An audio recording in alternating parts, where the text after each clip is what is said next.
Tuesday, November 23rd meeting of the Westford Select Board. We are starting off tonight with recognizing the outstanding contributions of three of our first responders here in town. So while on vacation with his family at a resort in Marco Island, Florida, Officer John Lincoln of the Westford PD gave life-saving CPR to a 5-year-old girl who was found unresponsive in the pool. By the end of the first round of compressions, the young girl's eyes fluttered. She spit a large amount of water and began breathing on her own. And we tonight would also like to present a special certificate of commendation from the town of Westford and the Westford Select Board, recognizing Officer Lincoln's heroic actions while off duty. I just appreciate everyone taking the time out and acknowledging me and all the kind words. Spoke to the family tonight, or actually last night, and she made a full recovery and she's doing really well. We are also going to recognize two other amazing contributors to the town of Westford. First is Tim Hall upon his retirement. Tim is a certified firefighter, a certified fire officer 1 and 2, a hazmat first responder, operational. He's offered so much to our department and he will be greatly missed. But I am fortunate that he is a water commissioner and he plans to continue in that role. So he won't be a stranger. But thank you, Tim, for just an incredible, career with our town. Thank you very much. I appreciate it. We're also going to recognize Deputy Chief Britko.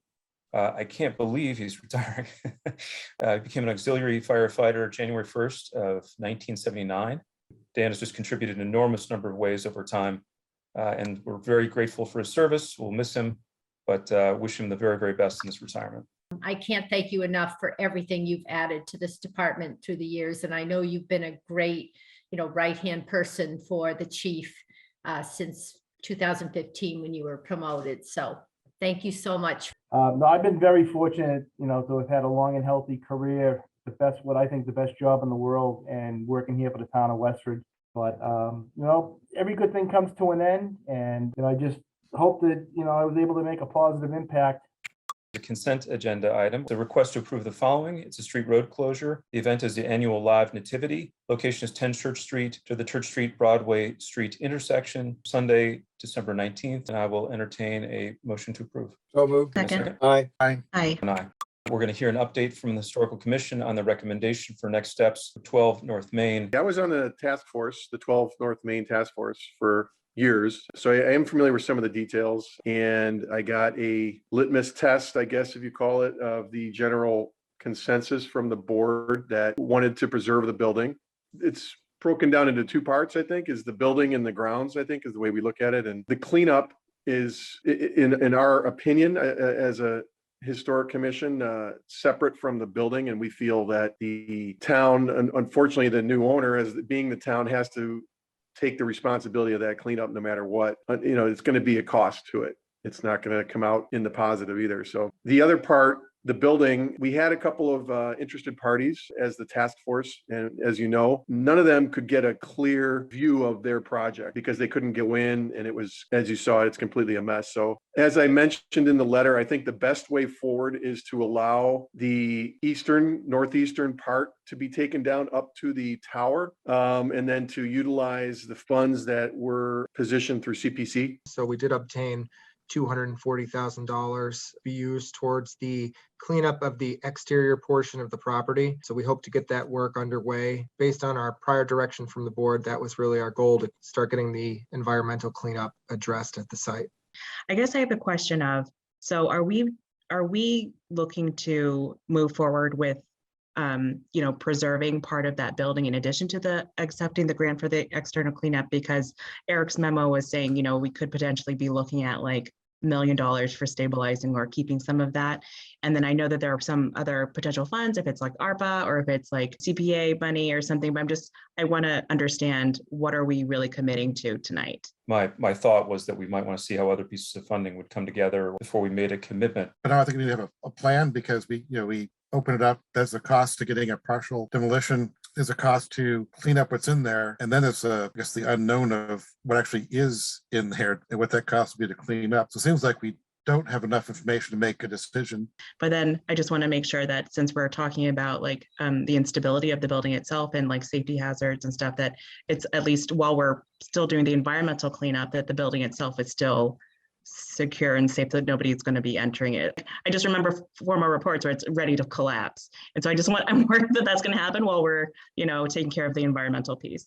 By removing the northeast wall and then a portion of that up to the tower, you would be able to go in and clean it out, thereby allowing architects to see a better vision.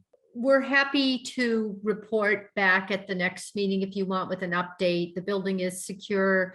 I think we need to evaluate if we are going to try to preserve part of it, but allow demolition of others, what that does to aid cleanup. So we're happy to report back.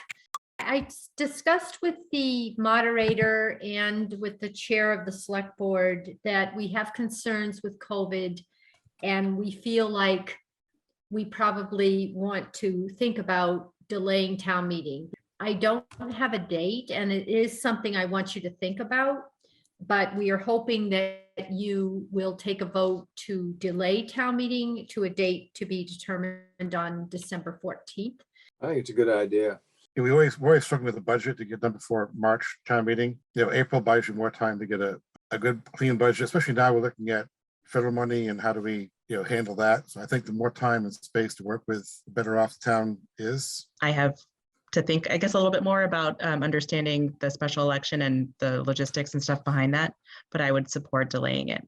If we're going to delay it, let's go ahead and make that decision now. Not necessarily for a date tonight, but sometime soon to come up with a date, because what happened last time, certainly nobody's fault, but when we had to change things at the last minute, made it difficult for people to attend. And that would be my major concern, is doing whatever we can to make it both safe and easy for people to attend. I'll entertain a motion to postpone annual town meeting. So moved. Second. Aye. Aye. The next part of this topic is to talk about the budget schedule. We would like to delay the budget presentation. So that was supposed to happen at your next meeting, but we feel that with town meeting delayed, there isn't such a rush, and there are several things we will know better in January. Makes sense to me. Great. So Jody, we understand that we'll get an updated schedule that takes advantage of the additional time. Request to approve the health insurance trust fund agreement. I think we're in good shape. We did send it to you. Thank you, John Cunningham, read it thoroughly and gave me a couple of minor edits that we did incorporate. And if you're comfortable with this, we're asking for your support to enter this agreement tonight. This would allow us to change Blue Cross over to the self-funded, partially self-funded plan. It's great for the town, and it helps the staff members and team members in the town. So it's a big win all the way around. So I would entertain a motion to approve the health insurance trust fund agreement. So moved. Second. Aye. Aye. So next up, we get, one of us gets to volunteer to be the select board designee for the trust fund committee. Since he read it so third, I would nominate John. Then we can nominate Andrea. She's not here. That's right. John, are you willing to be voluntold? Yes, I'm willing to do it. Can we vote on all of the committee members listed here in the agenda? So I think I'd like a motion to approve those. So moved. Second. Aye. Aye. Aye. Aye. So this is a request from Patty, the town clerk's office, to renew the annual licenses listed here on the agenda and also included in your packet. I'll entertain the following motion to move that the annual licenses presented be renewed for 2022 with the condition that liquor license holders return required renewal paperwork by November 30th, 2021. So moved. Second. Aye. Aye. Aye. Aye. Request to appoint Tim Whitcomb to the Insurance Advisory Committee as the Office and Professional Employees International Union representative. So moved. Second. Aye. Aye. Aye.